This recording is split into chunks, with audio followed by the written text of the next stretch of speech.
Hey you guys, what's up? It's your girl Nicole, your urban holistic life coach. So really quick, you guys, I thought it would be so helpful if I give you guys 5 things that you should know before attempting to purchase your first home, right? Because a lot of these things, I ain't gonna lie, I didn't know this, right? So let me spread the knowledge, period. So number 1, you gotta have a bag, okay? You gotta have a place of employment. You gotta have some money coming in. And with that money coming in, you know, that's what lenders look at. So lenders want you to be employed or self-employed for typically anywhere between like 1 year or 2 years, something like that. But lenders do look and make sure that you do have some money coming in, period. Number 2, okay, there are income requirements, okay? You can have a job. Anybody can have a job. But not everybody can afford to pay for a house, right? So what they look at when you're buying a house is your debt to income ratio, right? So what that is say for instance, you make $6,000 a month, right? That's your gross income. You make that $6,000 a month. Most lenders, they want your debt to income ratio to be about 28%, right? So we're gonna take that $6,000, multiply that by that 28%. That leaves you with $1,680. That is what the lenders want your monthly mortgage amount to be, okay? Anywhere between that number, that $1,680 or less, okay? So they base it off your income. Okay, number 3, we probably have all heard about this one, okay? Credit.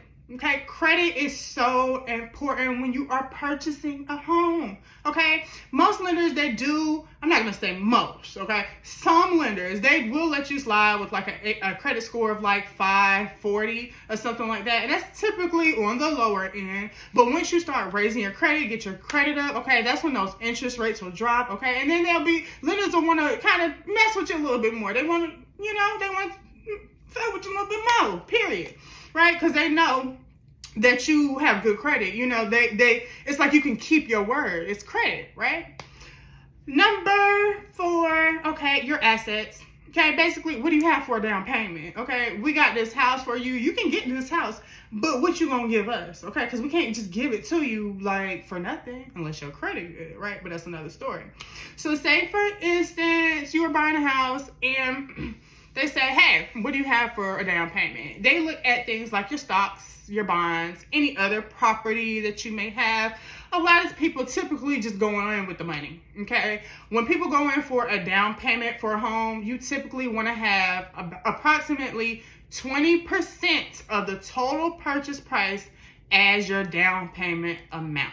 Okay, that's very important to remember. So you don't want to go out and buy $100,000 home or think you're going to buy $100,000 home and you only have $5,000 to put down. They're not going to take that. Like, just being honest, okay? Number 5, last but not least, okay, the closing costs, okay? So those closing costs are those costs needed at the end of the sale, right? Because the realtors and everybody else putting in work, like, they got to get paid too, right? So typically, here in Georgia, the closing costs are anywhere between 2 to 5% of your total loan amount, right?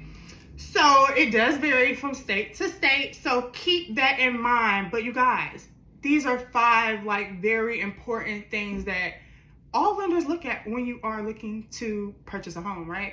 So keep these things in mind. I hope it was helpful, you guys. I love you so much, and I'm out. Peace.